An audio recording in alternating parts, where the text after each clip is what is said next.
Hi friends, this is Kathy with Scrappy Squirrels. Welcome back to our video series of journaling through Lent. Thank you so much for being with us today. If you have not seen any of the previous videos in this series, I would encourage you to go and check those out so that you've not missed any tutorials. And if you're enjoying our videos, we would ask that you please hop on over to YouTube and like and subscribe to our channel at Scrappy Squirrels. And we're back with Tina today, and she's going to be showing us some new cool techniques, but I just wanted to kind of look at the page we did yesterday quickly first. So you remember we made the belly band, which was also a pocket. So I just wanted to show, I've added a tag in here to do some journaling. And then in my little pocket, I put some of these are more printables from my porch prints. But I'm just... love that. Thanks. That's so cute. I'm just tucking them in there, and then I may go back later and cut the strips apart and put them in different places in my journal. But that's such a great idea. I love having that little pocket. Yes. And while we were just kind of playing around with some things, we were talking about this really cool distressing tool. So if you're like us and you kind of like the vintagey, rugged, you know, not everything is straight and perfect, then you would love this little tool. It's Tim Holtz, and you just simply can go along the edges of your paper, and it gives you that kind of ragged edge. And if you stamp it, or not stamp it, but if you ink it, it can make it even more pronounced. So I'm just going to do a little on two sides just to show you guys. But if you want to get that ripped technique, that's a great way to do it. So, and then I just thought about something. You can also use your that's right. You can just use one of the blades for the same thing and just to scrape it if you don't have one of those little nifty tools. That's right. So we're going to go ahead and get started on day 25 and let Tina show us today's page. Hi friends, I'm so excited to be here with you all again, and I really appreciate y'all watching. Today we're going to do some background stamping. Ooh, fun. And this is from Close to My Heart. I'm not sure what it's called, but because it's a very old stamp, but yeah, Close to My Heart love is it. They're no longer in business anymore, which is super sad. I know. They had some beautiful stamps. They sure did. Okay, so I have a block here. This is like a 3x4 block, and it's not quite big enough. Normally I would use a different stamping tool, but I'm just going to use this one for today.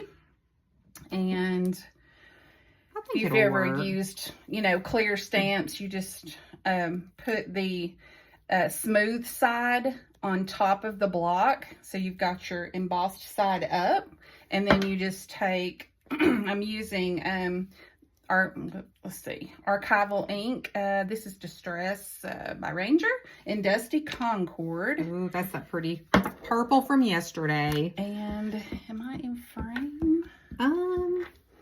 Not really. Yeah, you're good. You're good. You are. So I just kind of pounce on top of the stamp to get a lot of ink coverage.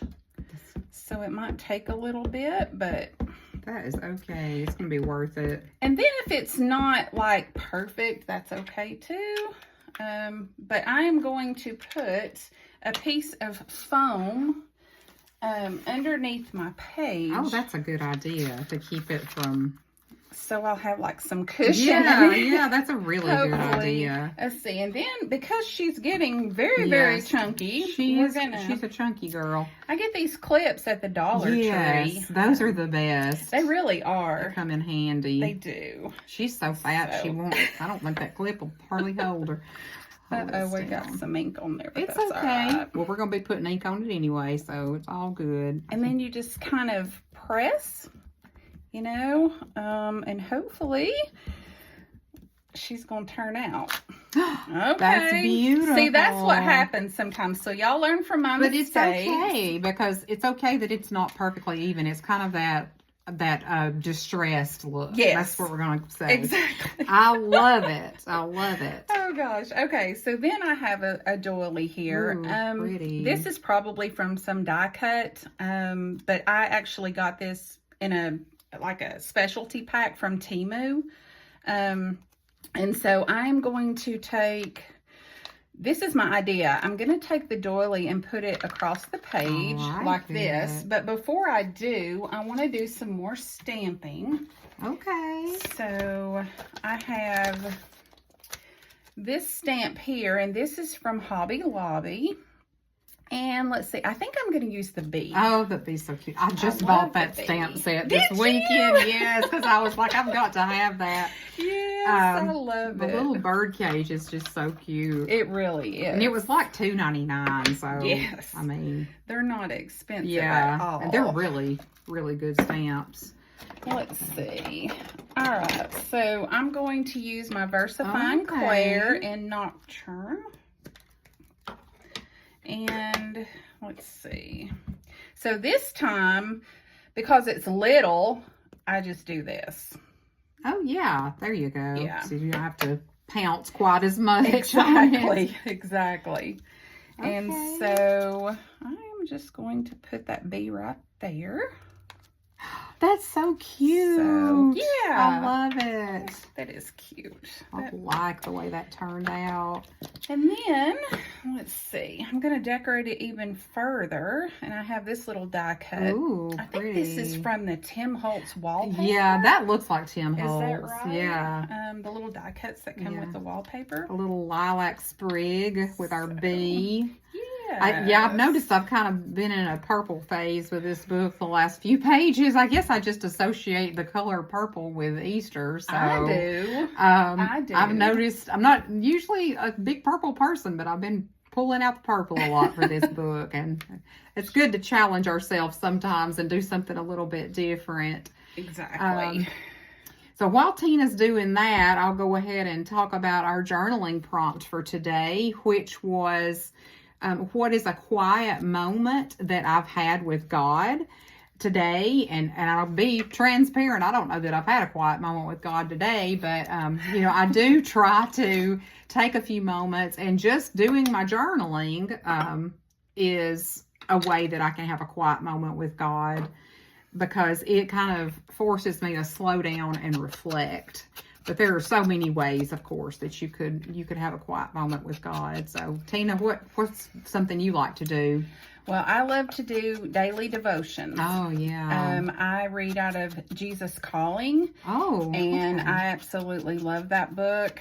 And I try to do one daily. Yes, that's a great idea. And I just bring my cup of coffee with me and sit outside if it's nice, and just listen to the birds and look at all God's creation, and I just love it. Yes. Absolutely love it. So I have this tag here, and it says, "Look at the birds of the air. They neither soar nor reap nor gather into barns, and yet your heavenly Father feeds them. Are you not more value than they?" Oh, and that's Matthew 6:26. And I love the birds. Yes, I love that. If you wanted to, you could punch a hole. You can put some, kind of like ribbon, what we did on the twine. Yeah, that's just a little scrap of some. It is. So I love that. But this is how this is going to work. So again, you just put it over the edge of your page, and then take your tag. Okay. And then just slip it in there. And then I have this teeny tiny clip. And I'm just going to clip this on. Oh, I love the little tiny clips. Yes. They're so cute. They are. Let's get this a little in the middle here. Let's see here. Yeah, and they're not, they're not very, very bulky. So, and they just add so much interest to your page and your whole journal. And I love that. So. Oh, that's such a great page. Again, it's, simple, but you've got some room for journaling. If you wanted to tuck something else in there for journaling, you totally could make it your own. But I love this spread. It's just so pretty. I like how both of these pages just really flow together nicely. Thank you. Thank you. It was fun to make. Yes. I love making these pages. I know, me too. Yes. Well, thank you all for joining us, and I hope that you will come back and be with us again tomorrow for day 26. Thank you, friends.